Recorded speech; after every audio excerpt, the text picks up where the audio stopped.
The audio system in this vehicle can accommodate a variety of audio sources to keep you informed and entertained on the road.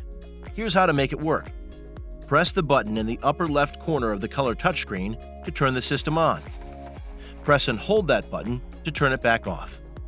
Turn the knob around the power button to adjust the audio volume. Touch the audio icon on the left edge of the display to see the Now Playing screen. Change the audio source by touching the icon on the left side of the screen. To listen to radio, touch the AM or FM icon. Then touch the tune icon to see the tuning screen.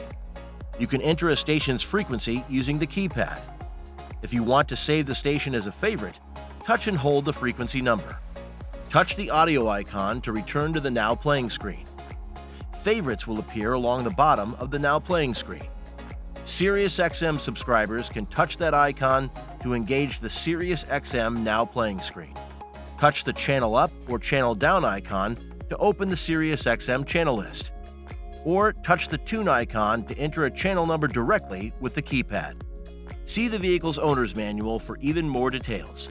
You can download one at mygarage.honda.com.